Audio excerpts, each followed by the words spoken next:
Hello and welcome to this week's episode of Walkies Talkies. This is your host Adam Leatherbarrow in the pitch black, freezing cold as I'm walking my Basset Hound buddy. Yes, you can see he's got his flashing green collar on so people know where he is. Nice, oh that's better. A nice winter's evening, taking the dog out for a stroll. But yeah, I mean, what to react on this week? I think it's a bit inevitable, isn't it? Lopetegui, what can I say? Watched the game last night. The football's better, but the results are very much different. So, yeah, not really impressed at the minute. But it's not as if I didn't see it coming. I did. When Lopetegui was first appointed, I was very disappointed at the fact that he was going to be given the job, but puzzled as to why he was given only a 2-year deal. So if you're backing a long-term project, it's you don't give a short-term contract to someone, do you? But hey, what do I know? But yeah, the result on Tuesday night, was I was surprised. I knew that Leicester City would probably get a new manager bounce in Ruud van Nistelrooy, and they got exactly that. But as you look at the statistics from the match in itself, sorry if this video is dark. I'm in the sticks in Essex, so apologies.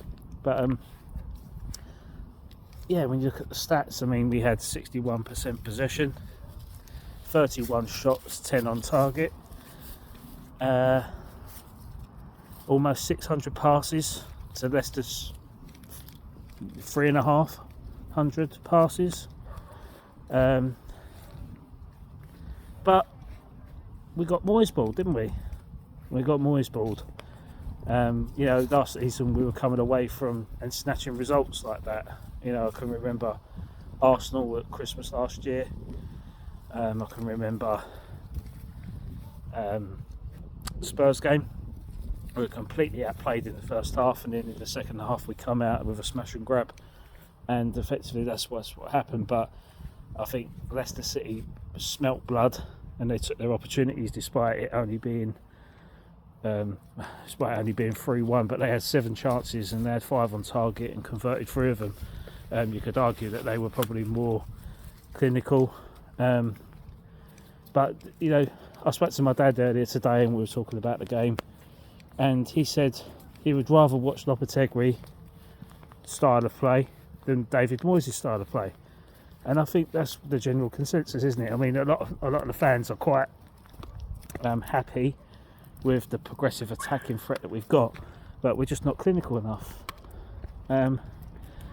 We're just not clinical enough.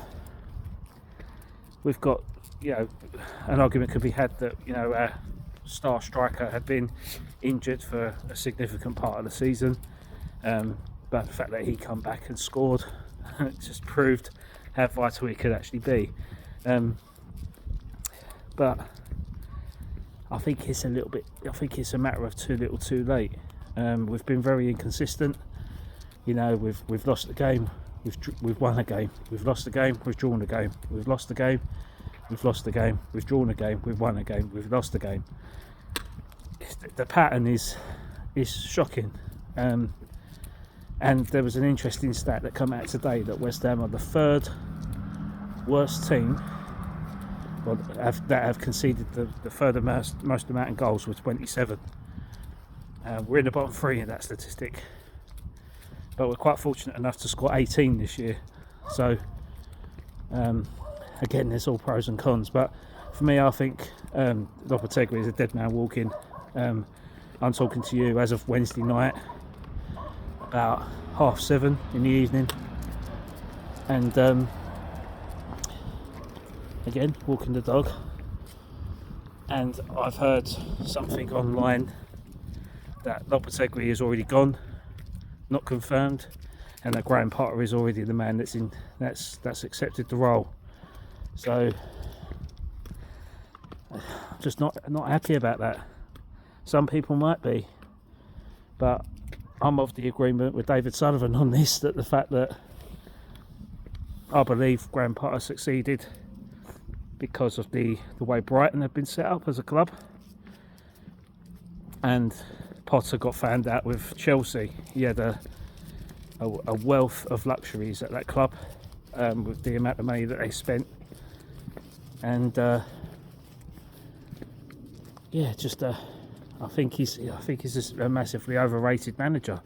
I know Pep Guardiola sung his praises, but you would do if you was getting a Brighton squad in the top 6, top 7. And there was when he left for Chelsea, Graham Potter, they got him Roberto De Zerbi and actually bettered his ability and his performances as Brighton coach. So I'm not too keen. I mean, I know Brian Potter. That's Phoenix Knights. It's a 20-foot cock and balls, man. I can't believe I said Brian Potter.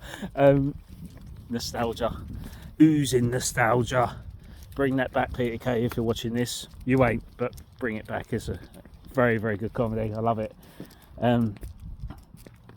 Graham Potter, I believe, was at Osterlands in Norway, and I think he actually hit the waves when Osterlands were playing Arsenal in the Europa League, and I think he managed to grab a draw there, which is a massive result for a small club like that. And I think part of his coaching philosophy was that he got the team integrated with the local community, and I believe there was one story where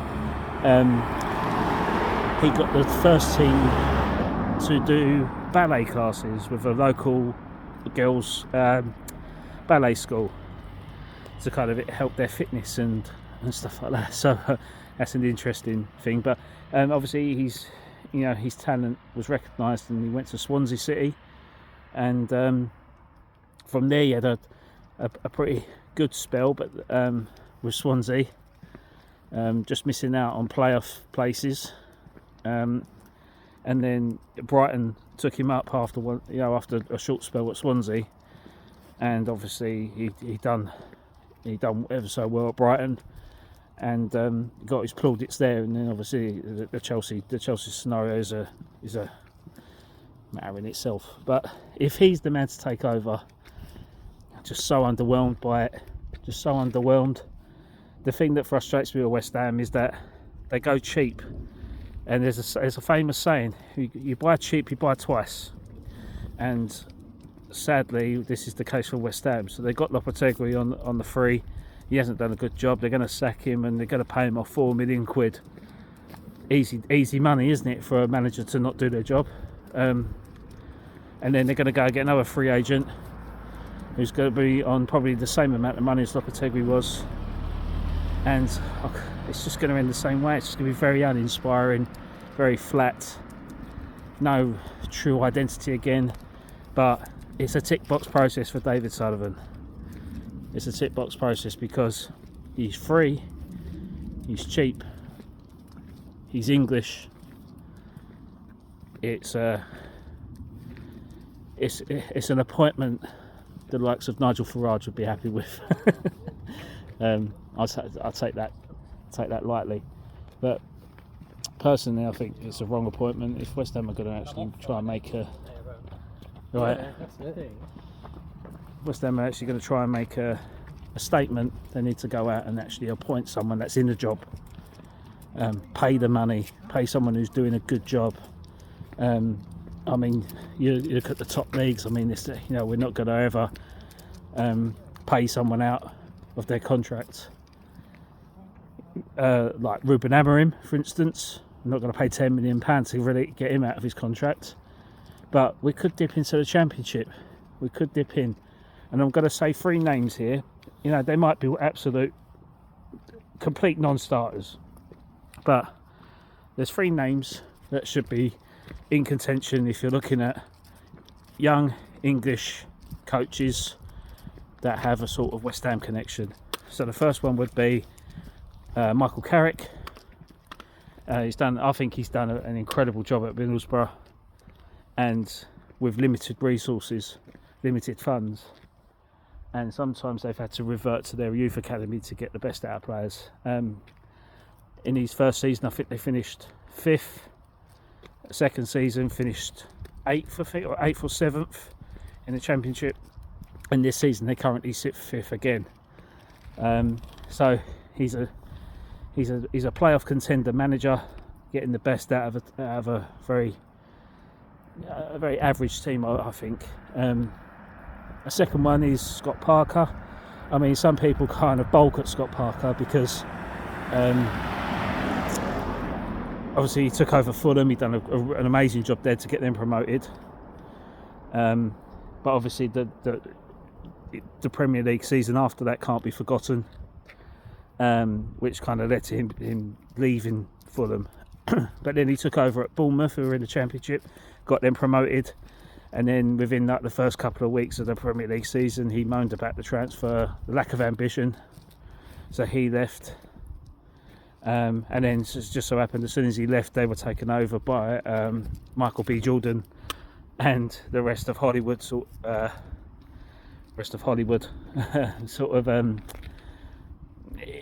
consortium thing that took over that club.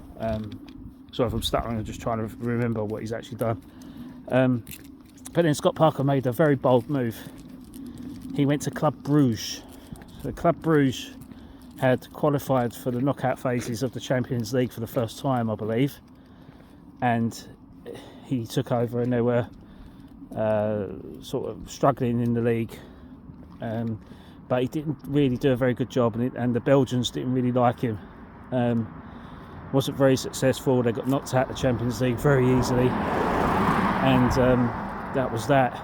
But again, you can't knock Scotty Parker's hunger to get him back into the game. But then he took over a relegated Burnley and took over from Vincent Kompany, who had done an amazing job at Burnley to get them where they are. And Scott Parker's gone back to type, and he's done an amazing job. I mean, Burnley currently sits 2nd in the league, and I believe That's Our Job account on Twitter had actually posted a little Scott Parker thread. I might actually retweet that after uploading this video, just to highlight it. But I think he's actually doing an incredible job, and some Burnley fans are actually really happy with what he's done, because there's been a lot of dispute at Burnley about the lack of investment in that club to get them back into the Premier League. But at the minute, they're going great guns. They're 2nd in the Championship. They could easily get automatic promotion this year. But yeah, they're again doing an amazing job.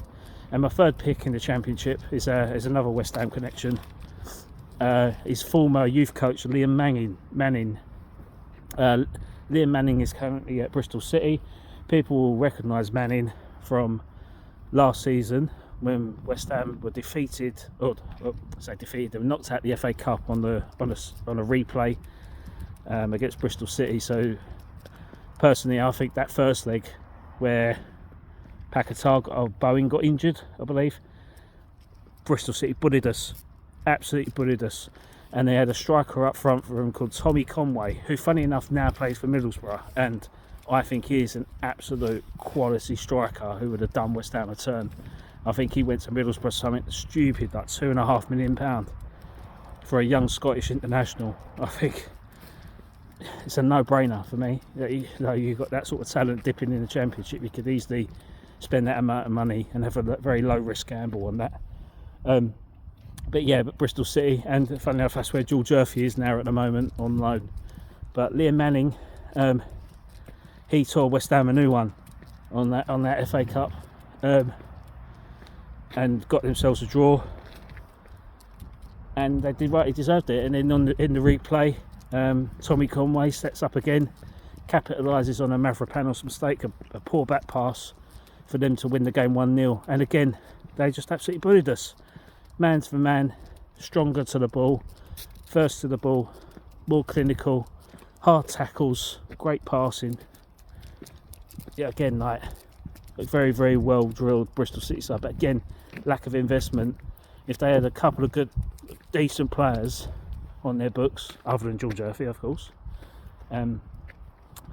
they could actually be a really good side moving forward in the long term.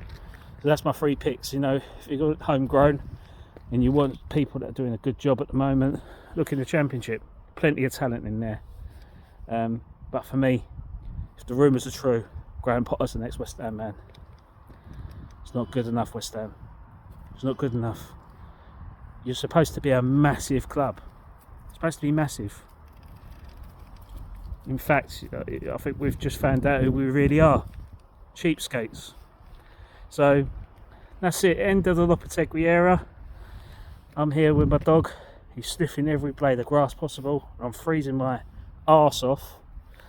And I look like I've got a coat on where I should be in an E17 music video. But hey, that's winter for you. This is the festive period. I hope you enjoy this different version of Walkies Talkies. Please like and subscribe our content. We really appreciate the efforts that people go to listen to us, and you know, we keep doing it regardless because we enjoy doing it. Me, Callum and Rob have had when you have a break from parenting for an hour, have a couple of beers and have a bit of lad talk. It's healthy. So if people are enjoying it, I'm glad they are. If they're not, we're trying to do our best to improve our stuff. So yeah, so please like and subscribe. We're on Twitter at Dad's Our Job podcast. You can contact us on there, on Instagram at dads.our.job. We're on Spotify, we're on Apple Podcasts, we're on Amazon Music, you name it, we're there. And we're on YouTube. So again, please like and subscribe. As soon as we get to 50 subscribers, I know it's small numbers, but we'll be able to do more video content. So the more content we could do, the better our stuff can be. And yeah, hope you enjoy it. Oh, don't forget, there is a auction on eBay at the minute for a signed West Ham ball from the 2022-23 season. I've put it up on eBay for auction. Yeah, put a bid in if you fancy it. Be a nice little Christmas present for someone.